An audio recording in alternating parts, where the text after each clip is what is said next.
Di awal cerita, kita langsung dipertemukan dengan Goro Idezuki, seorang pria yang menghabiskan 11 tahun hidupnya untuk memburu 3 orang. 2 sudah tewas di tangannya, dan kini peternak ayam inilah target selanjutnya. Meskipun si peternak mengaku sudah tobat 10 tahun, Goro tak peduli sedikit pun karena baginya kejahatan harus dibayar tuntas.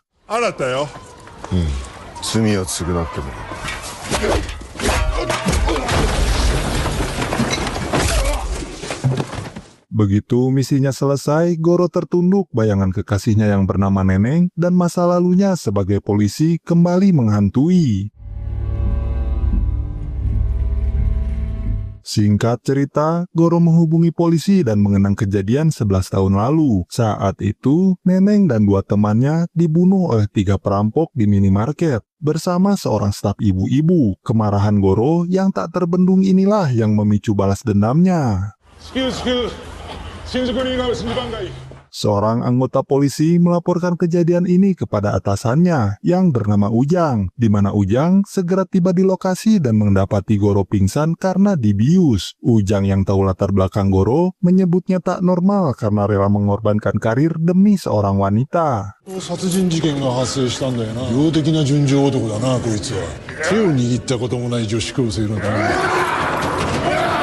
Ketika terbangun, ia sudah berada di kasur dikelilingi banyak foto. Ujang dari reserse kepolisian Metro Tokyo menawarkan Goro kesepakatan, yaitu kebebasan dari hukuman asalkan bersedia menjadi agen rahasia menyusupi geng Yakuza terbesar di Jepang, yakni Tosokai. 4 tahun sebelumnya, pimpinan kelima Tosokai tewas memicu perebutan kekuasaan sengit antara keluarga Kozu dan Expel, di mana keluarga Kozu yang berhasil memenangkan perselisihan dan menjadi pimpinan selanjutnya. Namun itu tak lama, karena pimpinan ke-6 juga tewas dibunuh sebelum menghadiri rapat. Yang mengejutkan, pimpinan ke-7 justru jatuh ke tangan Toake, yaitu sekretaris pimpinan ke-6 bukan dari para senior seperti Toki, Bir, atau Kuzi.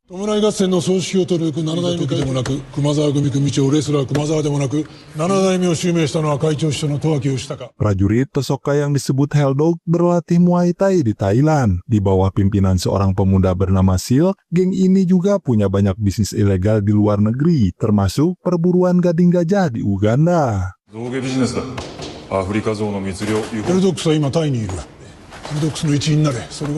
Ujang menyarankan Goro mendekati Muro yang merupakan wakil pimpinan pasukan di bawah Slick karena mereka memiliki etos kerja yang sama, di mana Goro ditugaskan untuk mencuri perhatian dan mendapat jabatan setinggi-tingginya di Tosokai. Dan mulai detik itu, ia berganti identitas menjadi Takenaka.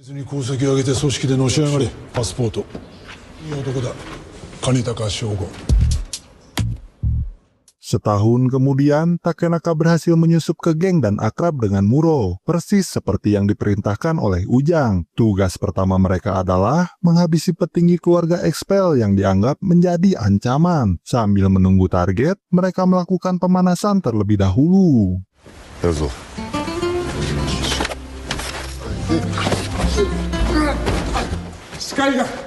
Muro sempat bercerita tentang ayahnya yang tewas dibunuh karena menyebarkan kultus sesat, sehingga ia menerima ajakan Toki, orang nomor 2 di Tosokai, untuk bergabung dengan Yakuza. Tak lama, target yang dinanti pun tiba, di mana mereka berencana untuk mengubah tempat itu menjadi markas keluarga Expel, sekaligus tempat produksi narkoboy dan yang lainnya. Tapi tiba-tiba...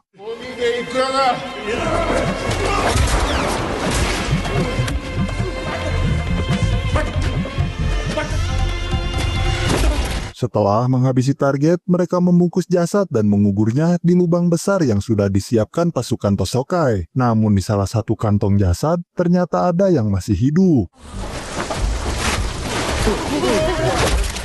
Selesai tugas, Takenaka dihubungi Toki yang menjadi atasannya untuk memberitahu bahwa tugasnya sudah selesai, di mana Toki yang biasa dipanggil ayah merasa senang dan mengizinkan Takenaka untuk mengambil cuti. Toki sendiri memiliki istri bernama Emiri yang sangat pengertian dan selalu memberikannya vitamin dan menyanyi untuknya. Sementara Takenaka selalu melaporkan kegiatannya kepada Ujang di tempat rahasianya.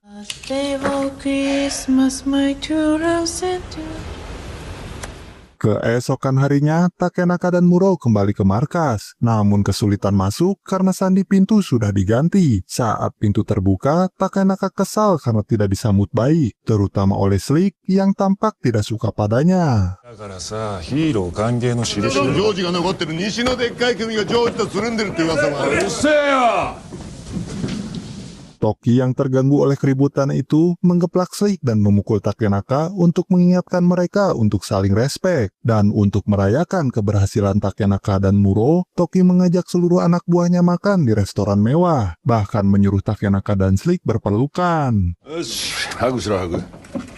友達といいかしょ。 Tak lama, Bir yang merupakan salah satu sesepuh geng menghubungi Toki untuk mengajaknya bersenang-senang di tempatnya, karena istrinya memiliki banyak wanita muda bahenol yang masih segel. 最後がさ、今度会社のクラブオープンするんだよ。今なら女の子集められるよ。 Selesai makan, Takenaka pamit dan memilih panti pijat daripada wanita. Muro juga kembali menemui teman wanitanya yang bernama Ana. Sementara Takenaka mencari terapis bernama Noriko. Muro mengantarkan Ana untuk bertemu dengan temannya yang bernama Nobana. ホットコーヒー2つ。 Noriko ternyata adalah seorang polisi yang menyamar menjadi terapis pijat, di mana ia memperingatkan Takenaka agar tidak terlalu banyak minum tuak karena akan merusak jasmani dan masa depan. ヤクザは大抵肝臓を痛めるね。 Mereka bertukar informasi menggunakan kode atas arahan Ujang, yang dari sini kita tahu alasan Noriko menjadi agen rahasia karena anaknya tewas oleh geng Tosokai yang didatangi oleh Kuzi yang merupakan penasehat utama geng. Tak lama, Toki menelepon Takenaka dan menyuruhnya untuk datang dalam 30 menit. Takenaka sedikit khawatir karena Toki tak biasanya memanggilnya selarut ini. 30分後にうち来れるか。こんな時間に呼び出しってのは珍しい。 Emiri memberitahu Takenaka bahwa ada 2 orang lagi yang harus Takenaka singkirkan setelah 3 keluarga expel, terutama George yang masih di luar negeri. Toki menawarkan Takenaka pekerjaan baru untuk menjadi pengawal utama pimpinan, di mana Toki akan mencalonkan Takenaka dan Muro sebagai 2 orang terbaiknya. 俺の仕事は護衛。 Setelah itu, Takenaka pulang dan melaporkan perkembangannya kepada Ujang. Namun saat akan tidur, ia dikagetkan oleh Emiri, istri Toki yang ternyata menggodanya. 午前3時から5時間フリータイム大丈夫。私用心。 Setiap seminggu sekali, Noriko punya jadwal memijat Kuzi, yaitu penasihat geng Tosokai, yang tak lain adalah target utamanya. Untuk sementara, Noriko berusaha profesional dan menunggu waktu yang tepat untuk menghabisinya. Hari ujian pengangkatan pengawal pimpinan pun tiba. Takenaka dan Muro lolos ujian pertama, yang hal itu dilaporkan kepada pimpinan geng Tosokai bernama Toake, yang ketika tiba ujian kedua, para peserta diberi rompi anti peluru dan Toake mengeluarkan pistolnya dan...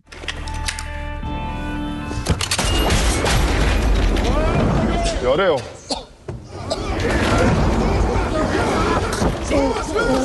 Lagi-lagi Takenaka dan Muro berhasil menjadi pemenang dan mereka pun dibawa Bir untuk pengenalan lapangan, di mana mereka diwajibkan memakai rompi anti peluru dan tidak boleh berpenampilan seperti preman, dan harus selalu wangi karena pimpinan tak suka bau kelek. 防弾ベストは常に身につけ、防弾カバンを持ち歩いてザ・ヤクザ系アクセサリーやヘアスタイルは禁止。汗臭いシャツは会長が嫌うので、会はここにあります。 Setelah itu, mereka dibawa ke ruangan pimpinan di mana Toake menguji keduanya dengan sebuah kasus tentang seorang gadis 7 tahun yang diperkaos lalu dihabisi. Namun pelaku tak dihukum mati karena menyesali perbuatannya. Jika mereka di pihak keluarga korban, apa yang akan mereka lakukan? Takenaka menjawab, ia akan memburu pelakunya. どうも。もちろん殺人者です。大賛成です。口出すな。よろしく頼む。Tugas pertama Takenaka dan Muro adalah mengantar Toake menemui orang Tiongkok untuk membahas bisnis gading yang mengalami penurunan. Toake berjanji akan meningkatkan perburuan di Uganda, bukan hanya gading gajah, tapi juga cula badak dan sihung bagong. Takenaka menilai Toake disiplin layaknya pebisnis, selalu bertemu orang besar dan memiliki banyak pengawal. 十明はビジネスマンのような規則正しい。違いはミーティングの半分か、ボディチェックはしょっちゅうさ。 Keesokan harinya, Toake mengajak mereka mengunjungi bangunan terbengkalai yang disebut rumah bambu, yang diproyeksikan sebagai tempat tinggal pensiunan pimpinan geng. Di sana juga ada tempat berdoa yang mereka gunakan untuk meminta kelancaran setiap tindakan jahat mereka, di mana Toake bertekad membereskan bangunan ini setelah George dan keluarga Expel dijatuhkan. ジョージ氏家の首を取ったら俺はこの事業を引き継ぐ。 Setelah 2 hari bersama Toake, Takenaka berbagi info dengan Noriko dan Ujang tentang kebiasaan pimpinannya. Di atap, Ujang memberitahu Takenaka bahwa Toake telah menguasai polisi dan memiliki berkas kasus yang melibatkan para perwira, sehingga tugas Takenaka sekarang adalah mencuri berkas itu menggunakan sidik jari palsu milik Toake. Jelas hal itu membuat Takenaka heran karena bagaimana mungkin polisi bisa meniru sidik jari Toake. Padahal ia selalu memakai sarung tangan. 十明は前科もないし、外では手袋を外さない。 Sebelum pulang, Takenaka meminta Ujang menaikkan bayarannya karena risikonya jauh lebih besar. Yang hal itu membuat Ujang heran karena uang Takenaka selalu cepat habis padahal geng sudah menjamin kehidupannya. 危険手当は今月から倍だ。 Beralih ke Muro, ia diajak kekasihnya Ana nongkrong bersama teman-temannya. Yang menariknya adalah hampir semua orang di sana adalah keluarga korban dari 11 tahun silam. Nobana adalah anak staf minimarket yang tewas, di mana ia mengaku setiap 2 bulan sekali mendapat kiriman uang sebesar 200.000 yen dari inisial GI dengan tulisan pelaku sudah membayar perbuatannya. 中には20万円とメモが1枚。イニシャルで GI。さんにも同じように現金書き留めとメモが1枚。 Menurut rumor, GI adalah Goro Idezuki, seorang polisi yang rela memburu perampok kekasihnya dan memberikan kompensasi kepada keluarga korban. Muro yang merasa sangat kagum dengan rumor tersebut pun mengubah pandangannya terhadap polisi. 井出月五郎。だとしたらすっげえいい話だ。だって人殺してんでしょ。 Kembali ke Takenaka, setelah keluar dari panti pijat, ia berjalan menyusuri Shinjuku. Ia memandangi kantor polisi Shinjuku, tempat ia memulai karirnya. Tak disangka ada seorang polisi senior yang masih mengenali dan memanggil nama Goro dari kejauhan. Takenaka pura-pura tidak melihat, tapi anak buah Slick di sana menyadari kejadian itu.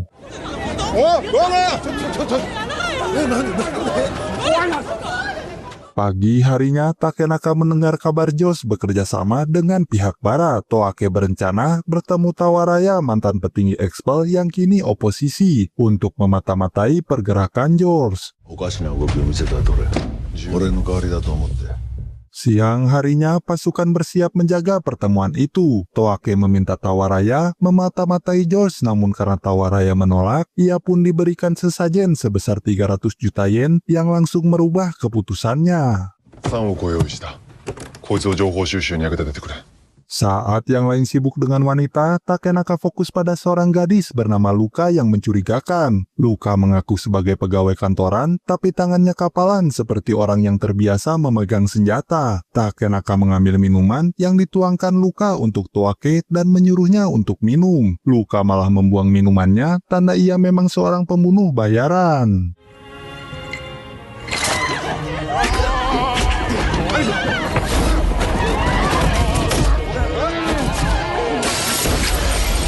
Anak buah Slick datang membawa dus besar untuk mengamankan Luka. Sementara Bir melapor akan menginterogasi wanita itu. Dan khusus hari itu, Toake akan ikut memantau jalannya proses interogasi. Tak lama, Slick mendapat SMS dari Toki agar segera mendatanginya.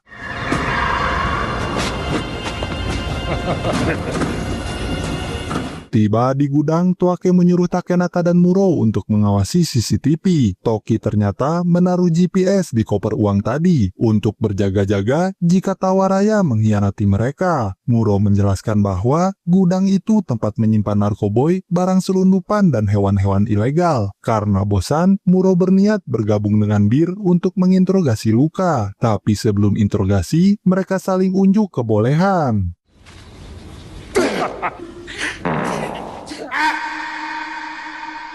Toake tanpa banyak bicara langsung memeriksa leher Luka dan menemukan alat pelacak. Dan benar saja, dari CCTV terlihat beberapa orang yang sedang menuju ke gudang. Slick dan anak buahnya segera menuju gudang, begitu pula Takenaka yang membekali diri dengan senjata. A チーム緊急招集だ。 Bir yang loyal terhadap geng meminta senjata tercanggih karena ingin menjadi benteng pertama untuk melindungi pimpinan. Setelah mengamankan pimpinan, Takenaka turun membantu sementara Toki, Kuzi, dan sebagian pasukan menuju kediaman rahasia Tawaraya yang sudah mengkhianati mereka.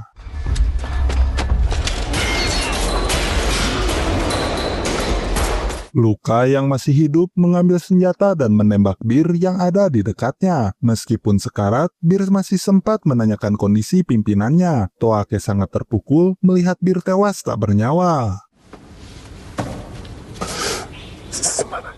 Slick yang baru datang mengajak Takenaka dan Muro ke tempat lain karena Toki membutuhkan mereka. Di perjalanan, Muro mengaku respek setelah mendengar cerita dari teman-teman pacarnya tentang Goro Idezuki. Si sopir anak buah Slick merasa familiar dengan nama itu, namun bukan waktu yang tepat untuk mengatakannya. だとしたらすげえ話じゃないですか。11年。かっけえっすよ。 Di pihak lain, Tawaraya sudah berada di kediaman rahasianya dan merasa kesal karena pembunuh yang diutusnya gagal. Tak sadar, Toki dan yang lain sedang menuju rumahnya disusul oleh rombongan Takenaka dan Muro. Sementara rombongan Toki telah tiba di depan kediaman Tawaraya dan siap memberikan perhitungan.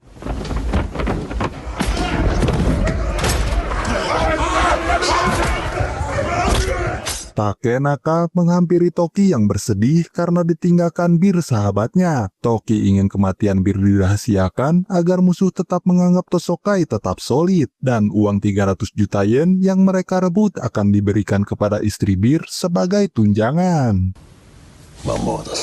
Saat semua anggota geng sibuk mempersiapkan pemakaman Bir, anak buah Slick yang mengetahui Takenaka adalah seorang polisi, diam-diam memberitahukan info tersebut kepada Slick, di mana Slick meminta anak buahnya agar merahasiakannya terlebih dahulu, dan ia sendiri yang akan melaporkan kepada pimpinan di waktu yang tepat. 誰にも言うな。言いません。下げる。 Untuk pemakaman yang lebih hikmat, mereka memesan biksu khusus mantan Yakuza dari toko oren untuk memimpin acara. Setelah makan bersama, geng membahas tugas sekretaris yang ditinggalkan Bir. Tanpa pikir panjang, Toki langsung memberikan tugas itu kepada Takenaka yang membuat Slick semakin iri. 会長秘書の初仕事だ。いつでも構わない。 Toki mengajak pimpinan keluar ruangan sekaligus mengajak Takenaka untuk tugas pertamanya. Yang setibanya di sebuah ruangan, Toki yang marah langsung menghajar Toake karena ingin pergi ke gudang dan menyebabkan Bir tewas karena melindunginya. Meskipun Toake seorang pimpinan, namun Toki jauh lebih senior. Keributan itu memancing kedatangan seluruh anggota geng dan Toki siap menerima konsekuensi dan memotong jarinya sendiri karena berani memukul pimpinan. Untungnya, Takenaka langsung menghentikannya sehingga semua kembali terkendali. 文句のある奴は俺が相手だ。時はお前らを代表して俺に落とし前をつける機会をくれた。 Ketika hanya menyisakan Takenaka seorang diri, Slick datang untuk memarahinya karena seharusnya tangan Takenaka lah yang dipotong karena membiarkan pimpinan ikut ke gudang. Di mana Muro yang masih bersitegang dengan Slick diminta berhenti dan ikut Takenaka ke bawah bersamanya. Namun karena Muro belum puas, ia pun pura-pura ke toilet dan membuat perhitungan dengan Slick yang semakin petatang petenteng.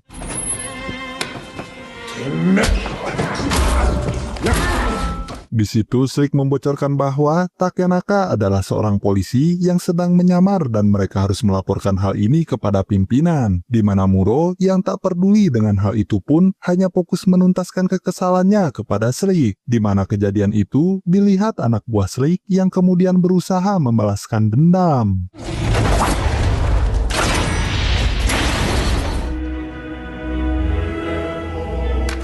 Takenaka yang merasa ada yang tidak beres terpaksa meninggalkan acara untuk mencari Muro. Setelah melihat apa yang terjadi, ia pun meminta Muro segera kabur sebelum anak buah Slick berdatangan.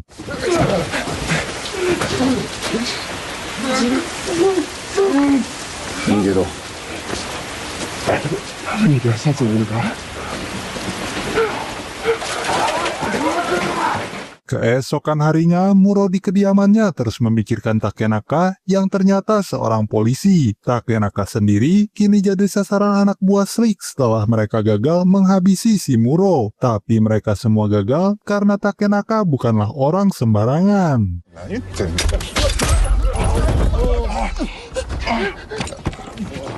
Pulang ke rumah aman, Takenaka dikagetkan oleh Ujang yang tiba-tiba ada di tempat tinggalnya, di mana Ujang rupanya ingin Takenaka segera menyelesaikan tugasnya, mengingat ia sudah menduduki jabatan tinggi di geng tersebut. Ujang bahkan memberitahu Toake dulunya juga seorang polisi yang diutus Ujang sama halnya seperti Goro. Namun karena tergiur jabatan dan kemewahan, ia lupa jalan pulang dan menjadi gangster sepenuhnya. Hal itu juga yang menjadi alasan Ujang memiliki sidik jari tiruan Toake.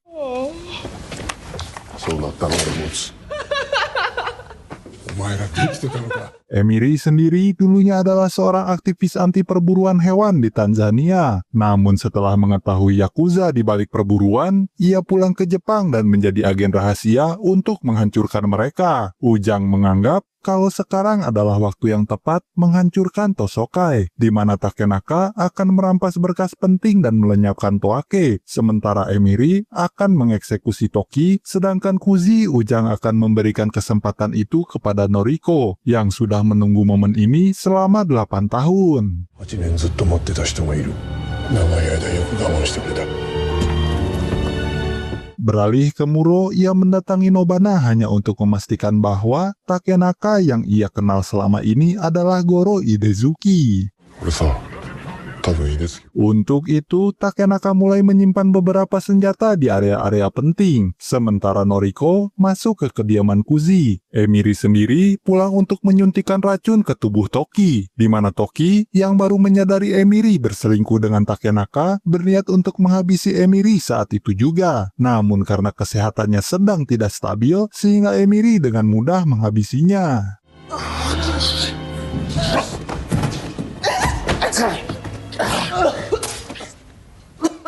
Rupanya kejadian tersebut disaksikan oleh Muro. Sempat ingin menghabisi Emiri, tapi karena Emiri mengaku kekasih Takenaka dengan kata lain yang apabila Muro menghabisinya, maka ia akan habis juga di tangan Takenaka. タカがあんたを許さないよ。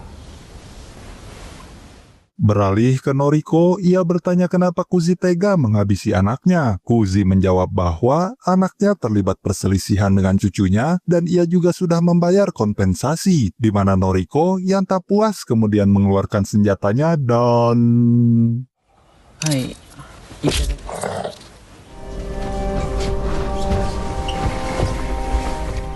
Sementara itu, Takenaka membagikan uang kepada 2 pegawai wanita agar mereka bisa makan siang di luar. Setelah itu, ia mendekati 2 pengawal pimpinan untuk mencari gara-gara.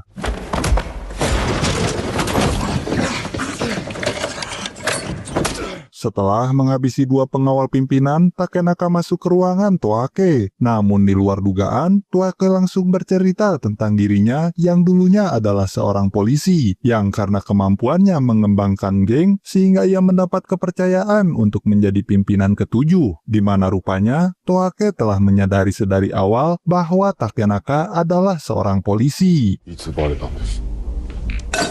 Ia yakin jika Takenaka bersedia melepaskan statusnya sebagai polisi dan bergabung dengan geng secara utuh, maka Jepang akan menjadi milik mereka berdua. Namun Takenaka menolak tawaran tersebut dan justru ingin segera menyelesaikan tugasnya.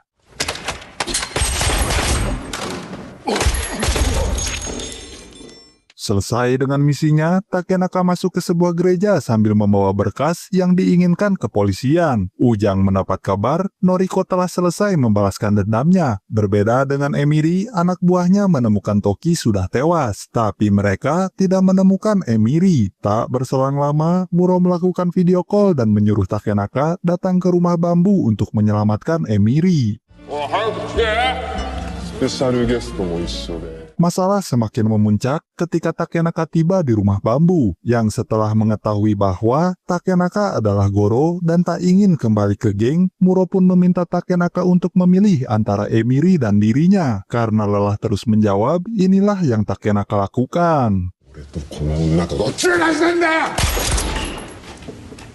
Setelah menghabisi temannya sendiri, Takenaka sebenarnya ingin melakukan bundir namun berhasil dicegah oleh Emiri, di mana kita akan diperlihatkan sebuah flashback yang memperlihatkan awal mula Goro mendekati geng, di mana ia sengaja menyamar sebagai pelayan restoran untuk membuat kegaduhan dengan menghajar anak buah Slick sendirian, di mana aksi heroik tersebut membuat Muro terkesan dan akhirnya mengajaknya bergabung ke geng Tosokai. 楽しい Tamat dan sampai jumpa di alur cerita film selanjutnya.